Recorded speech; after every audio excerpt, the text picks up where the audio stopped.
ॐ श्रीगौर्यासकलार्थदं निजपदां भोजेन मुक्तिप्रदं प्रौढं विघ्नवनं हरन्तमनघं श्रीढुण्डितुण्डासिना वन्दे चर्मकपालिकोपकरणैर्वैराग्यसौख्यात् नास्तीति प्रदिशन्तमन्तविधुरम् श्रीकाशिकेशवम् शङ्करं शङ्कराचार्यं केशवं वादरायणं सूत्रभाष्यकृतौ वन्दे भगवन्तौ पुनः पुनः। ईश्वरो गुरुरात्मेति मूर्तिभेदविभागिने व्योमवद्व्याप्तदेहाय दक्षिणामूर्तये नमः। ओम शांति शांति शांति। द्वितीय सूत्र के अंत में विषय वाक्य इस सूत्र क्या क्या है इसके बारे में प्रश्न हुआ था। तो सिद्धांत ने उत्तर दिया, अधि ही भगवो ब्रह्मेति भृगुर्वै वारुणि ही वरुणम पितरम उपससार। और वहां से उपक्रम करके यतो वा इमानि भूतानि जायन्ते ये न जाता न जीवंती, ये ब्रह्म का लक्षण कहा। और उसका निर्णय अंत में हो गया, आनंदाद्यव खल्विमानि भूतानि जायन्ते आनंदे न जाता न जीवंती आनंदम प्रयन्ते भी संभुषंती। यहां तक ये निर्णय हुआ। टीका में देख लीजिए आगे, अधि ही स्मारय उपदिश इत्यर्थ। अधि का अर्थ किया स्मारय अथवा उपदिश।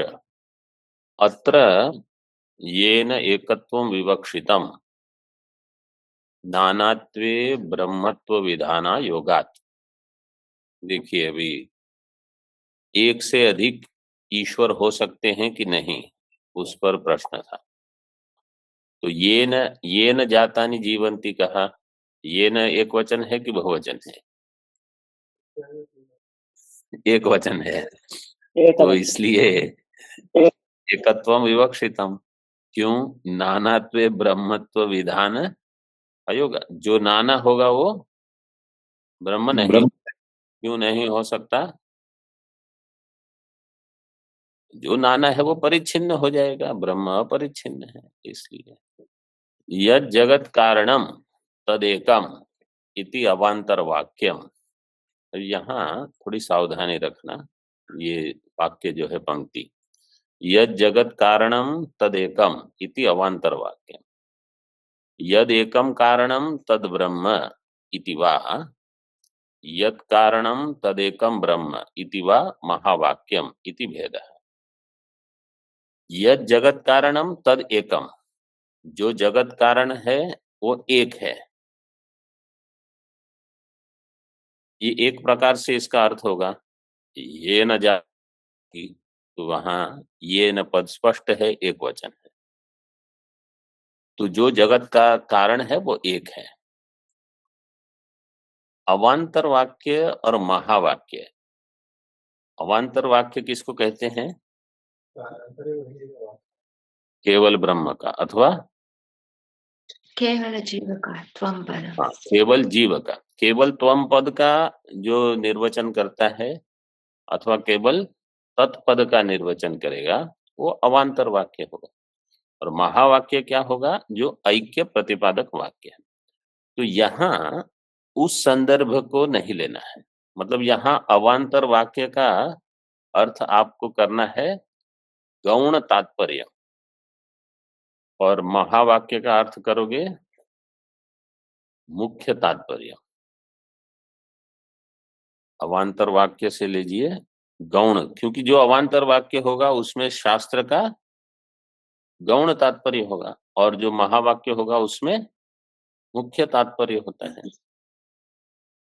तो जगत का कारण एक है, यह बताने में यह जो श्रुति वाक्य है यतो वा इमानि भूतानि जायन्ते येन जातानि जीवन्ति, इस वाक्य का जगत का कारण एक है यह बताने में गौण तात्पर्य है,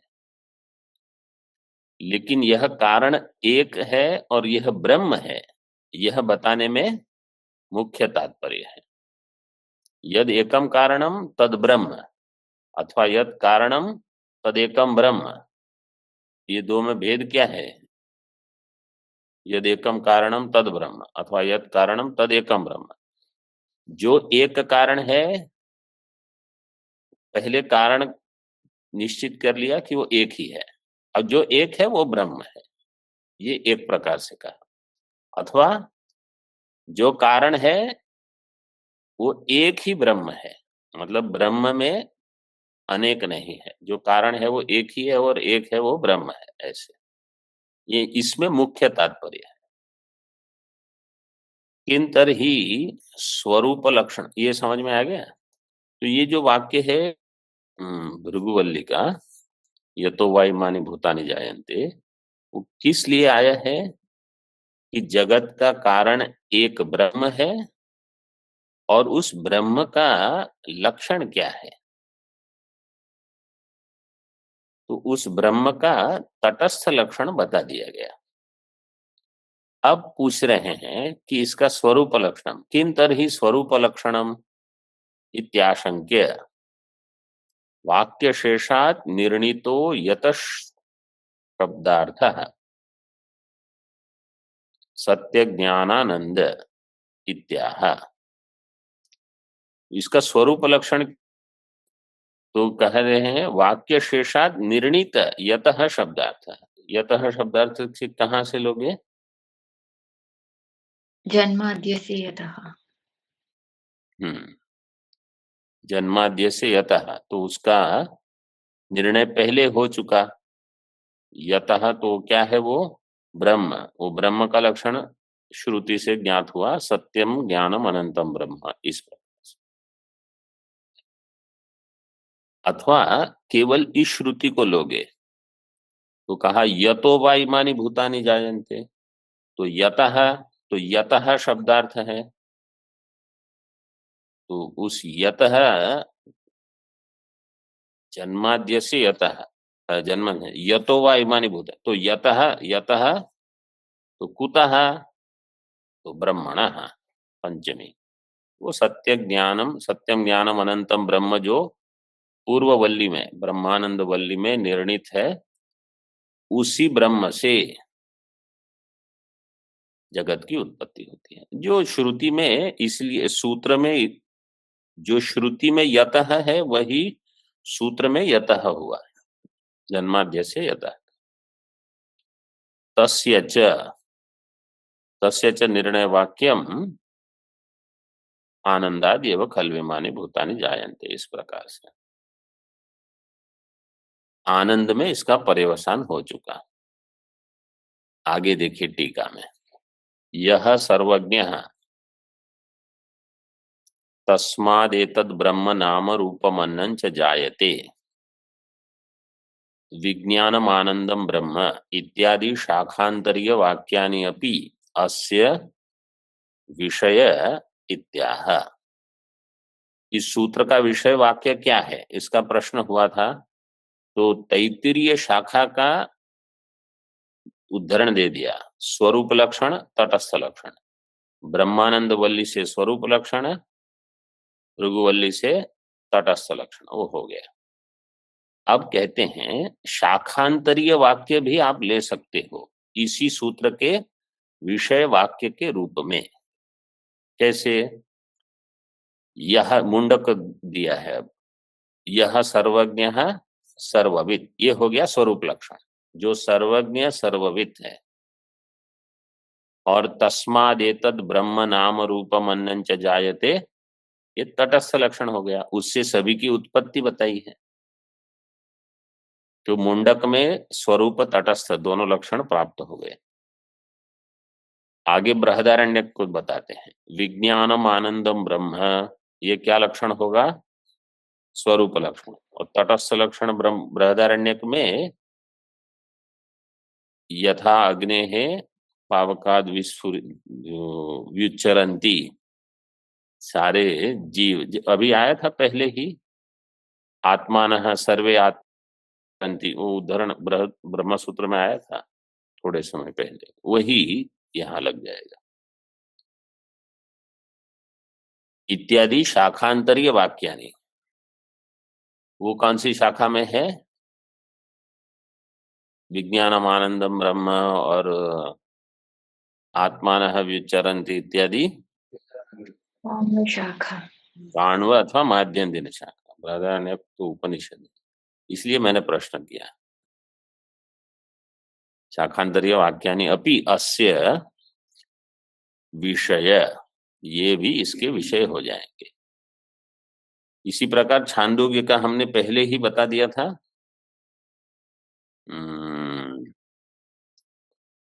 सदैव सौम्य इदमग्र आसीद एकमेव द्वितीयम, ये हो जाएगा स्वरूप लक्षण।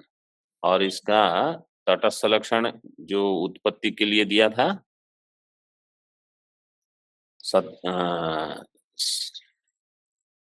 सदायतना सत्प्रतिष्ठा, इस सौम्य इमा प्रजा, वो जो लक्षण था छांदोग्य का 6, 8, 5, 4 स्वामी जी। 6, 8, 4, ठीक है।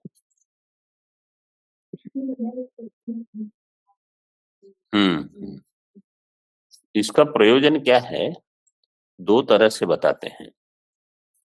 एक, जब सूत्रकार ने सूत्र लिखा, उनकी बुद्धि में कौन सी श्रुति थी, ये मुख्य प्रयोजन हो गया कि अब यहाँ तो सरल है, आगे तो बहुत ही कठिन हो जाएगा कि कुछ समझ में ही नहीं आएगा कि यह सूत्र किसी श्रुति को बता रहा है, कैसे, कहाँ से, कोई कौशिक की श्रुति होगी, कोई नृसिंह उत्तर तापनी, ऐसी कोई श्रुति होगी, कैसे पता चलेगा? तो के भाष्यकार ने ही ये सब, अथवा उनके पहले भी कोई आचार्य होंगे, उन्होंने इस प्रकार से जो निर्णय किए हैं, तो उससे स्पष्ट होता है। एक, दूसरा कि सभी उपनिषदों का समन्वय भी बताना है।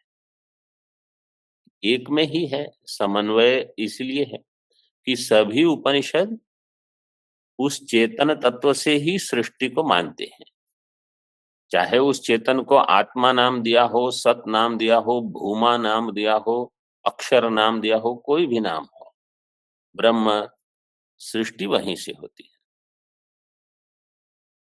सन्मूलः सौम्य इमाः प्रजाः सदायतनाः सत्प्रतिष्ठाः, 6, छठा मंत्र है इसमें, 6, 8, 6। वो और ये 1-2 बार आया है, अन्य भी कहीं होगा। एवं जातीयकत्वम एवं आह, भाष्य में कोई एक ले लिया,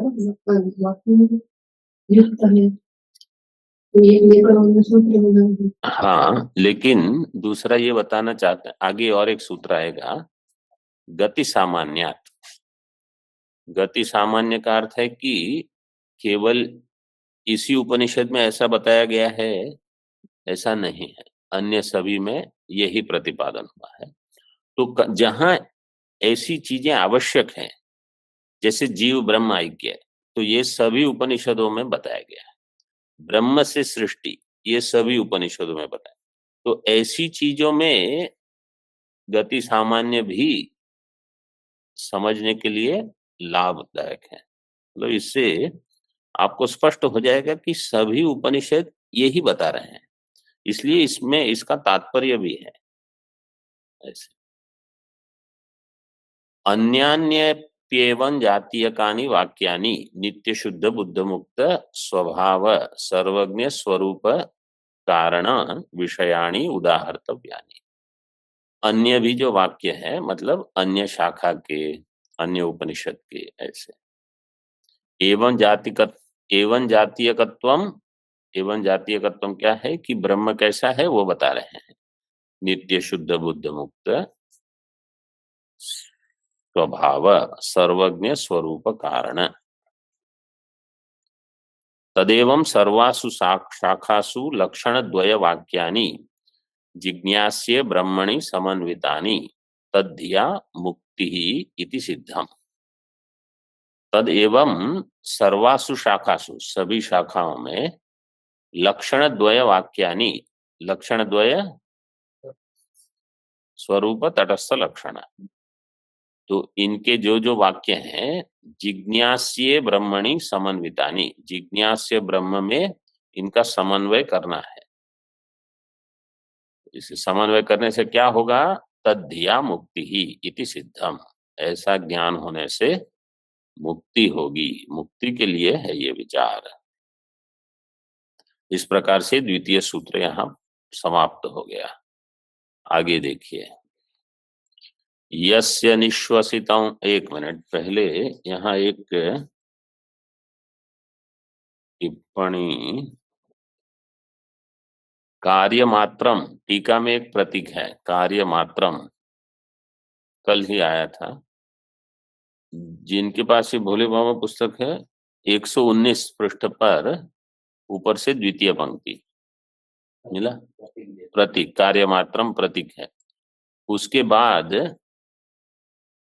दो पंक्ति छोड़ के अनुमानम, उस अनुमान के ऊपर टिप्पणी है। हाँ, पहले मैं टिप्पणी पढ़ लेता हूं। सबको मिला ये अनुमानम तो उपादानत्वात्, वहां ब्रह्म स्वकार्यात्मकम उपादानत्वात् मृद्वत इति अनुमान किया है। ब्रह्म स्वकार्यात्मकम उपादानत्वात्, वहां आगे दिया है वही, देखिए उसी पंक्ति में टीका में मृदादिवत ब्रह्मणः स्वकार्यात्मकत्वात् ऐसे दिया है। तो ब्रह्म पक्ष बनाया, स्वकार्यात्मकत्वम साध्य हो गया, उपादानत्वात् उसको हेतु बनाकर मृत का दृष्टांत दिया है। स्वकार्यात्मकम, इसका अर्थ क्या है? ब्रह्म कार्यात्मकम, ब्रह्म कार्यात्मकम का अर्थ क्या है? ब्रह्म के रूप वाला, जो ब्रह्म उसमें अन्वित है कार्य में। जैसे घट, अगर हम कहेंगे घट मृदात्मक, तो इसका अर्थ क्या है? मृद रूप ही है, रूप है। उसी की आत्मा है, उसका स्वरूप है। तो जगत ब्रह्म कार्यात्मकम, जगत कैसा है? ब्रह्म कार्य जो है, तो जगत ब्रह्म रूप ही है, अन्य नहीं है। तो यहाँ ब्रह्म स्वकार्यात्मकम मतलब ब्रह्म जो है अपने कार्य, क्योंकि उपादान है इसलिए अपने कार्य के रूप में ही रहेगा। क्या बता रहे हैं? ब्रह्म और जगत में अभेद बता रहे हैं। जैसे मिट्टी और घट में अभेद है लेकिन अत्यंत अभेद नहीं है, इसी प्रकार ब्रह्म और जगत में अत्यंत अभेद नहीं है, लेकिन जगत क्या है? ब्रह्म रूप ही है। तो ब्रह्म अपने कार्य रूप ही है, मतलब कार्य में भी ब्रह्म ही है, ऐसे जैसे घट में मिट्टी ही है और कुछ नहीं।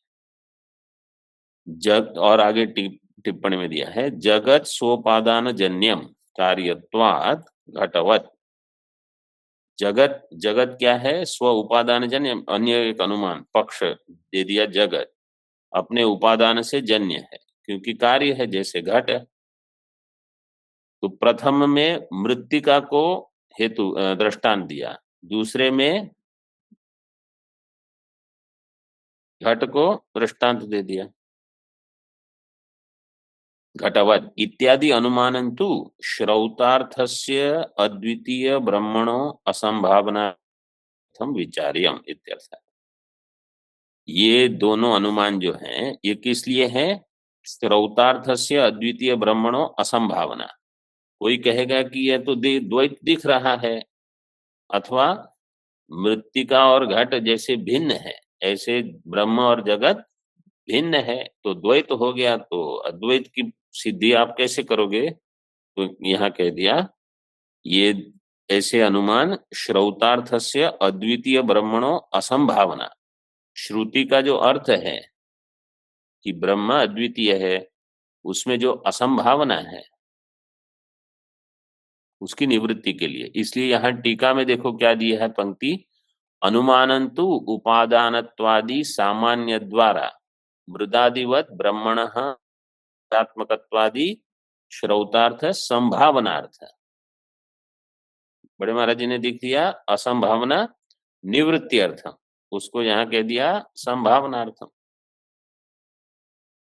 गुणतया विचार्यम, एक गौण रूप से इसका विचार करना चाहिए। ठीक है, अब ये सूत्र समाप्त हो चुका। अब आगे तृतीय सूत्र है, उसके पहले संगति बताते हैं। पहले उसका यहाँ मंगलाचरण एक किया है आचार्य ने, टीकाकार ने। यस्य निश्वसितं वेदाः सर्वार्थ ज्ञान शक्तयः श्रीरामं सर्ववेत्तारं वेदवेद्यमहं भजे। वेदवेद्यमहम एक ही शब्द, उसमें बीच में चार के बाद रुकना नहीं। कैसे? हाँ, वेद, क्योंकि वहां महाराज जी बार बार बताते हैं ये धर्म क्षेत्रे कुरुक्षेत्र, ये एक श्लोक चार चार वाला है। धर्म क्षेत्रे कुरुक्षेत्रे समवेता युयुत्सवः, जितने अनुष्टुप श्लोक है सब में चार के बाद रुकना नहीं। हाँ, देखिए श्लोक का अर्थ, इनके जो इष्ट देवता है श्री रामचंद्र है। यस्य निश्वसितं वेदाः, और वेद क्या है इसके लिए विशेषण दिया। सबकी पुस्तक में है ना आप लोगों के, क्या आपके इसमें नहीं है? 124 पृष्ठ देखिए। हाँ, मतलब जब सूत्र है, और ठीक है मैं बता देता हूँ, सूत्र और उसके जो वैयासिक न्यायमाला के जो श्लोक हैं वो तो जब प्रतीक आएगा हम तब देखेंगे, क्योंकि पहले कुछ भूमिका करते हैं टीकाकार भाष्यकार, फिर जब प्रतीक आएगा तब हम सूत्र में जाएंगे, तो उस समय फिर वो वैयासिक न्याय वाला के श्लोक देखेंगे। तो पहले आप आगे आ जाओ, फिर थोड़ा, क्योंकि टीकाकार को बार बार करना है तो उसमें आपत्ति क्या है। वेदाः सर्वार्थ ज्ञान शक्तयः मंगलानि च, तो ये चतुसूत्री के लिए मंगल मध्य हो गया ना। मतलब हमारा प्रयोजन एक ही है, जो आचार्य करते हैं हम उनकी पुष्टि कर देंगे, हम कहीं विरोध नहीं देंगे।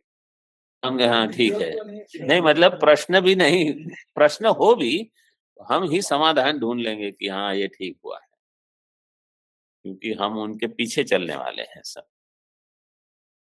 आचार्य ने हाँ कही, हाँ देखो ये ठीक है, आचार्य ना कही, हाँ देखो ये ठीक है, जो कहेंगे हम सब सम्मत। सर्वार्थ ज्ञान शक्तयः वेदाः यस्य निश्वसितं तं सर्ववेत्तारं वेदवेद्यम श्रीरामम अहम भजे। जिसका निश्वास सारे वेद हैं, और वेद क्या है? सर्वार्थ ज्ञान शक्तयः, वेद समस्त अर्थ, मतलब जो भी पद के अर्थ हैं सभी के ज्ञान की शक्ति है। वेदाः सर्वार्थ ज्ञान शक्तयः, ऐसे वेद जिनका निश्वास रूप है, ऐसे भगवान श्री राम हमारे इष्ट। कौन है वो? सर्ववेत्ता, सर्वविद है वो, सर्ववेत्तारम। प्रातिपदिक क्या होगी? एत्री। ये एक वचन है कि बहुवचन है?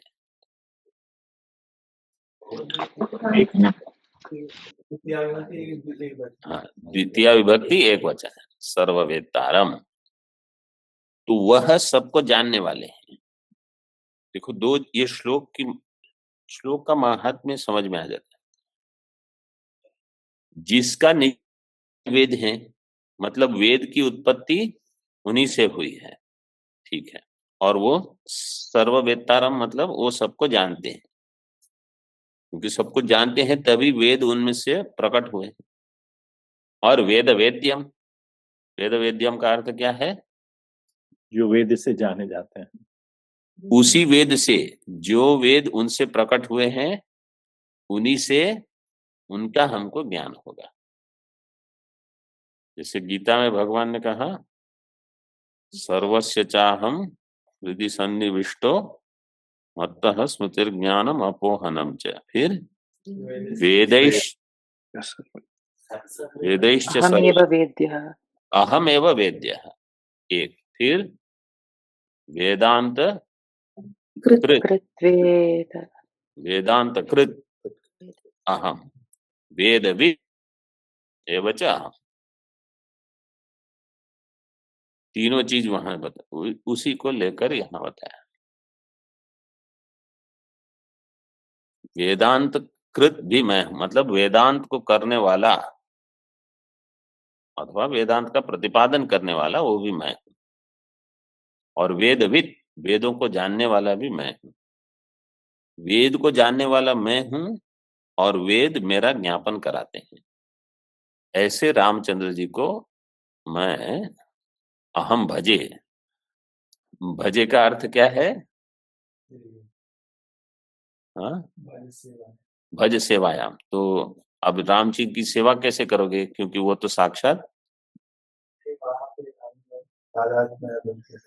हाँ, तो केवल भजे का अर्थ अगर सेवायाम ऐसे, मतलब जो सेवा करनी है, नहीं तो मंदिर में जाओ जहां राम जी का विग्रह है, ऐसा ऐसा अर्थ बहुत ही स्थूल अर्थ हो जाएगा। यहाँ भजे का अर्थ है उसी राम से मैं अपना ऐक्य। अब जो ब्रह्म सूत्र पर भाष्य पर टीका लिख रहे हैं वो भजे का अर्थ क्या करेंगे? हाँ, मैं उन्हीं से, और वो भी अन्यत्व नहीं, आत्मत्व नहीं। वृत्तानुवादेन संगतिम वदन उत्तर सूत्रम अवतारयति। वृत्त कथित है, उसी का अनुवाद करके संगति लगाएंगे अभी। संगतिम वदन उत्तर सूत्रम अवतारयति। भाष्य में जगत कारणत्व प्रदर्शनेन सर्वज्ञं ब्रह्म इति उपक्षिप्तम तदेव दृढ़यन्नाह। जगत कारणत्व प्रदर्शनेन, जगत कारणत्व प्रदर्शन कहाँ हुआ? हाँ, द्वितीय सूत्र में, जन्माद्य से अतः। तो ब्रह्म जगत का कारण है, जगत का कारण होने से वो सर्वज्ञ है। सर्वज्ञम ब्रह्म इति उपक्षिप्तम, इसका निर्णय हो चुका, असुक्षेप है। हाँ, और ये क्षिप क्षिप है। प्रेरणे स्वामी जी। प्रेरणे उपक्षित उपसर्ग लेकर, मतलब अर्थ ये करना होगा कि उसका निर्णय हुआ। तदेव दृढ़यन आह, अभी उसको दृढ़ करते हैं। किसको दृढ़ करना है? कि ब्रह्म सर्वज्ञ है और सभी का कारण है। तो कैसे बताएंगे? पूर्व सूत्र में बताया, इसमें दो वर्णक है, हाँ? इसलिए पहले अभी प्रथम वर्णक चलेगा। ब्रह्म जो है वो जगत का कारण है, पूर्व सूत्र में बताया। इस सूत्र में क्या बताएंगे? ब्रह्म वेद का कारण है। तो ब्रह्म जगत का भी कारण है और ब्रह्म वेद का भी कारण है। क्योंकि मीमांसक क्या मानते हैं? वेद नित्य है, जो नित्य है उसका कारण नहीं होगा। तो सिद्धांती वेदांती कहेंगे कि ब्रह्म वेद का भी कारण है, इसलिए सर्वज्ञ है। तो इसलिए यहां दे दिया, जो सर्वज्ञ ब्रह्म ये ज्ञात हुआ है, तदेव दृढ़यन, उसको दृढ़ करते हैं कि वेद भी इसके बाहर नहीं है, वेद भी ब्रह्म से ही उत्पन्न हुए हैं। दृढ़यन आह, ये अर्थ इतना समझ में आ गया कि सूत्र क्या बता रहा है। इसलिए सूत्र दिया है शास्त्र योनित्वात् इति। वो जब आएगा तब देखेंगे, अभी पहले केवल इतना देख लीजिए। शास्त्र योनित्वात का अर्थ है शास्त्रस्य योनित्वात, ये एक अर्थ है। आगे अब टीका में शास्त्र की योनि, योनि का अर्थ है उपादान कारणम, शास्त्र की भी ये योनि है। कौन? ब्रह्म। टीका में चेतनस्य ब्रह्मणो जगत कारणत्व उक्त्या सर्वज्ञत्वम अर्थात प्रतिज्ञातम सूत्रकृता। ये द्वितीय सूत्र में चेतनस्य ब्रह्मण, ब्रह्म जो कि चेतन स्वरूप है, जगत का कारण उक्त होने से जगत कारणत्व उक्त्या सर्वज्ञत्वम अर्थात प्रतिज्ञातम, अर्थतः वो प्रतिज्ञा हो गई। अर्थतः क्या प्रतिज्ञा हुई? जगत ब्रह्म कारणम। ब्रह्म सर्वज्ञ है, ये प्रतिज्ञा हो गई। सर्वज्ञत्वम अर्थात प्रतिज्ञातम, जगत कारण है वो तो सीधे ही दिया है, वो अर्थात क्यों घटाएंगे? ठीक है ना, जगत कारण तो द्वितीय सूत्र में दे दिया, लेकिन अर्थतः क्या बता दिया? वो सर्वज्ञ है। चेतन सृष्टेर ज्ञान पूर्वकत्वात्, क्योंकि चेतन की जो सृष्टि होगी वो ज्ञान पूर्वक होगी, जड़ से सृष्टि होती नहीं। तथा च ब्रह्म सर्वज्ञम सर्व कारणत्वात् यो यत कर्ता स तज्ञः, ये हमने पहले थोड़ा विचार किया था। ब्रह्म सर्वज्ञ है क्योंकि सभी का कारण है। व्याप्ति क्या है? यो यत कर्ता स तज्ञः, घटस्य कर्ता घटज्ञ, पटस्य कर्ता यंत्रस्य कर्ता सर्वस्य कर्ता वो सर्वज्ञ है। यथा कुलाल इति स्थितम तदेव आर्थिकम सर्वज्ञत्वम प्रधानादि निराशाय वेद कर्तृत्व हेतुना दृढ़यन आह। देखिए, जहां जहां हम प्रश्न करते हैं, अगर आपको प्रश्न का उत्तर नहीं आ रहा है तो आप वहां अपने आप को एक चिन्ह करते रहिए कि इसका प्रश्न का उत्तर हमारा ठीक नहीं हुआ, और आप थोड़ी इस प्रकार से तैयारी करते रहिए कि अच्छा यहाँ हम कैसे सोचे थे, वाक्य का वास्तविक अर्थ क्या है, ऐसे। हाँ, क्योंकि आगे भी बढ़ना है, ऐसे नहीं कि आज जो गलती की 2 साल बाद वही की वही गलती फिर से। तदेव आर्थिकम सर्वज्ञत्वम प्रधानादि निराशाय वेद कर्तृत्व हेतुना दृढ़यन आह। आर्थिकम, आर्थिकम क्या है? अर्थात सिद्धम, जो अर्थ से अर्थतः सिद्ध होता है उसको कहते हैं आर्थिकम। आर्थिकम सर्वज्ञत्व, ब्रह्म में सर्वज्ञत्व कैसे सिद्ध हुआ था? सर्व आर्थिक रूप से। कहा? द्वितीय सूत्र में। आप सभी ऑनलाइन वाले सुन रहे हैं कि नहीं? जी स्वामी जी जी स्वामी जी। स्वामी जी। जी स्वामी। उत्तर भी थोड़े देते रहिए, केवल जी स्वामी जी नहीं। सर्वज्ञत्वम प्रधानादि निराशाय वेद कर्तृत्व हेतुना दृढ़यन आह। वेद कर्तृत्व, वेद कर्तृत्व का अर्थ क्या है? समास का विग्रह कैसे करोगे?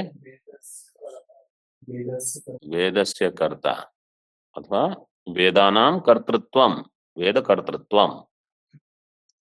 वेद कर्तृत्व का अर्थ क्या है? वेदों का कर्तृत्वम, वेद कर्तृत्वम एव हेतु, वेद कर्तृत्व ही हेतु बनेगा।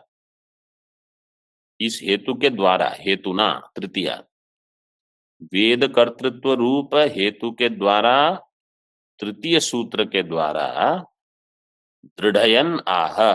दृढ़यन का कर्म क्या है? हाँ, ऑनलाइन वाले सर्वज्ञत्व। सर्वज्ञत्वम, सर्वज्ञत्वम दृढ़यन, किसको दृढ़ कर रहे हैं? ब्रह्म के सर्वज्ञत्व को दृढ़ कर रहे हैं। हेतु द्वयस्य एकार्थ साधनत्वात् एक विषयत्वम अवांतर संगति। अब संगति बताना शुरू कर रहे हैं। हेतु द्वय से एकार्थ साधनत्वात्, हेतु द्वय क्या है? जगत कारणत्व, वेद वेद कर्तृत्व। जगत कारण कर्ता दिया, क्योंकि सर्व कारणत्वाद हेतु दिया था, ब्रह्म सर्वज्ञम सर्व कारणत्वात्, तो सर्व कारणत्वम एक हो गया। और यहाँ वेद कर्तृत्व हेतु है इस सूत्र में, तो ये दोनों हेतुओं के द्वारा हेतु द्वयस्य एकार्थ साधनत्वात्, ये दोनों किसकी सिद्धि कर रहे हैं? एक ही अर्थ की सिद्धि कर रहे हैं। इसलिए एक विषयत्वम, ये अवांतर संगति हो गई। किसके बीच में संगति हो गई?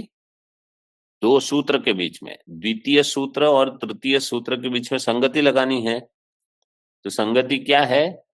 तो कह दिया एक विषयत्वम, जो विषय पूर्व सूत्र का था वही विषय इस सूत्र का भी है। विषय वाक्य नहीं, विषय। तो पूर्व सूत्र में क्या प्रतिपादन हुआ? ब्रह्म सर्वज्ञ है, जगत का कारण होने से सर्वज्ञ है। इस सूत्र में भी ब्रह्म सर्वज्ञ है। क्यों? क्योंकि वेद का कर्ता है। ये हो गई अवांतर संगति। यद्वा वेदस्य नित्यत्वात्, अब ये दूसरे पक्ष है। मीमांसक क्या कहेंगे? पूर्व मीमांसक वेद नित्य है। अगर वेद नित्य है तो वेद कर्तृत्व कैसे संभव है? किसी में भी वेद कर्तृत्व नहीं हो सकता। वेदस्य नित्यत्वात् ब्रह्मणः सर्वहेतुता नास्ति। ये क्या करेंगे? आक्षेप करेंगे मीमांसक। आप कहते हो ब्रह्म सभी का करता है, लेकिन सभी में वेद नहीं आएंगे। क्यों नहीं आएंगे? वो नित्य है। जो नित्य है उनका कोई कारण नहीं रहेगा। तो इसलिए आक्षेप संगत्या वेद हेतुत्वम उच्यते। तो यहाँ क्या संगति लगी? पहले क्या बताई? एक विषयत्व। एक विषय। अवांतर जो शब्द है ना, वो तो केवल अन्य प्रकार से, अवांतर का अर्थ केवल इतने है।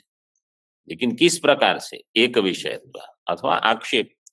तो किसी ने आक्षेप किया, आपने पूर्व सूत्र में प्रतिपादन किया कि ब्रह्म कैसा है? सभी का कारण है। ठीक है, उस पर मीमांसक आक्षेप करेंगे, ये नहीं सबका कारण का, वेद का कारण थोड़ी है। तो अभी उस आक्षेप का उत्तर देंगे इस सूत्र के द्वारा। वेद हेतुत्वम उच्यते। अभी विषय वाक्य बताते हैं। अस्य महतो भूतस्य निश्वसितम एतद् यद् ऋग्वेदो यजुर्वेदः सामवेदो अथर्वांगिरसः। और आगे भी ये इसमें बृहदारण्यक 2-4-10 में और बहुत सारी चीजें दे दी है। यस्य निश्वसितम, यह जो वेद कैसा है? निश्वास रूप से, ब्रह्म का ही निश्वास। निश्वसितम का अर्थ क्या है? यह जहां कोई आयास नहीं होता। अब आप सांस लेते हो, छोड़ते हो, कहाँ प्रयत्न, सांस लेने में तो फिर भी थोड़ा किसी को समझो ठंड के मेहनत पड़ती हो, लेकिन छोड़ने में कोई नहीं, तो बिना प्रयास ऐसे वेद की उत्पत्ति होती है। महतो भूतस्य, महतो भूतस्य, अस्य का अर्थ है ब्रह्मण। अस्य ब्रह्मण, उसका विशेषण दे दिया महत और भूत। महतो भूतस्य दोनों षष्ठी में। रामायण में कैसे दिया है? जाके सहज श्वास श्रुति चारे, सहज रामचंद्र, इसलिए ये रामचंद्र जी का मंगलाचरण।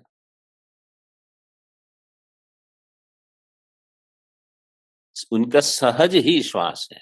यहाँ तो निश्वसितम उपनिषद में दिया। ये है विषय वाक्य। पूर्व का विषय वाक्य भिन्न था, इसका विषय वाक्य भिन्न है, लेकिन एक विषयत्व संगति लग सकती है क्योंकि प्रतिपादन सर्वज्ञत्व में है। अब विषय हो गया, अब विषय बताते हैं। संशय क्या है? तत् किम वेद हेतुत्वेन ब्रह्मणः सर्वज्ञत्वं साधयति उत न साधयति इति संदेह। वेद को हेतु बनाकर, मतलब वेद को नहीं, वेदों का कर्तृत्व जो है उसको हेतु बनाकर यहाँ वेद हेतुत्व ऐसे दिया है, मतलब वेदों का कारण ऐसे समझ लो। ब्रह्मणः सर्वज्ञत्वं साधयति उत न साधयति, साधयति का कर्ता कौन होगा? सूत्र नहीं, सूत्र नहीं, वेद सूत्र मतलब कुछ तो उत्तर हो ही जाएगा। वाक्यम, ये वाक्य जो है ना, वाक्यम सर्वज्ञत्वं साधयति न साधयति इति संदेह। ओम पूर्णमदः पूर्णमिदं पूर्णात् पूर्णमुदच्यते पूर्णस्य पूर्णमादाय पूर्णमेवावशिष्यते। ओम शांति शांति शांति। शंकरं शंकराचार्यं केशवं बादरायणं सूत्रभाष्यकृतौ वन्दे भगवन्तौ पुनः पुनः। ईश्वरो गुरुरात्मेति मूर्तिभेद विभागिने व्योमवद्व्याप्तदेहाय दक्षिणामूर्तये नमः। ओम शांति शांति शांति।